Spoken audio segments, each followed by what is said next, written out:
ये कहानी इस वक्त शुरू हुई जब अमजद नामी एक आदमी शहर से दूर एक सुनसान इलाके में एक बंगले में रहता था। उसके पास एक काले रंग का कुत्ता था जो उसका पालतू जानवर था।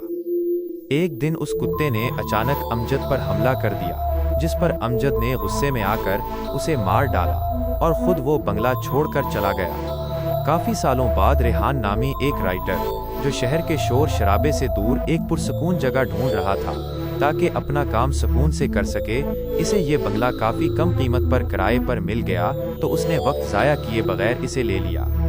कुछ दिन तो सब सही रहा, लेकिन एक रात जब आसमान पर बिजली चमक रही थी और बारिश हो रही थी, रेहान अपने बेडरूम में बैठा काम कर रहा था कि अचानक मेन डोर पर ठक ठक की आवाज आई। रेहान हैरान हुआ कि इस वक्त कौन हो सकता है, मगर उसने हिम्मत करके दरवाजा खोला तो सामने एक काला कुत्ता खड़ा था जिसकी आंखें खून की तरह सुर्ख थीं। रेहान को लगा कि वो बारिश से बचने के लिए आया है, इसलिए उसने उसे अंदर आने दिया और अपने बेडरूम में ले जाकर उसे दूध दिया, लेकिन कुत्ते ने दूध नहीं पिया और मुसलसल रेहान को घूरता रहा। रेहान ने इस बात को नज़रअंदाज कर दिया, लेकिन उस कुत्ते के घर आने के बाद चीजें बदलने लगीं।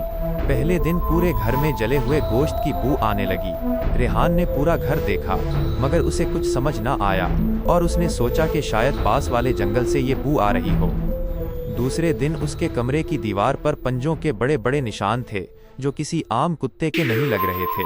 तीसरे दिन जब वो उठा तो वो कुत्ता उसके सामने खड़ा था, और जब रेहान गार्डन में गया तो वहाँ परिंदे मुर्दा हालत में पड़े थे। अब रेहान को डर लगना शुरू हो गया तो उसने डर से बचने के लिए अपना मोबाइल उठाकर रील्स देखना शुरू कर दी, यहाँ तक कि उसे पता ही नहीं चला कि कब रात हो गई। रात के 3 बजे उसे महसूस हुआ कि उसके सीने पर कोई बैठा है। जब उसने आंखें खोली तो देखा कि वही कुत्ता डरावनी शक्ल इख्तियार किए उसके सीने पर बैठा था। जब कुछ दिन तक घर वालों का राब्ता रेहान से न हुआ तो पुलिस के साथ वहां पहुंचे तो देखा कि घर का मेन डोर खुला है, लेकिन अंदर रेहान नहीं था, वहां सिर्फ उसके जूते पड़े थे। लोगों का कहना है कि आज भी उस बंगले से रात के वक्त कुत्ते के रोने और किसी इंसान के चीखने की आवाजें आती हैं।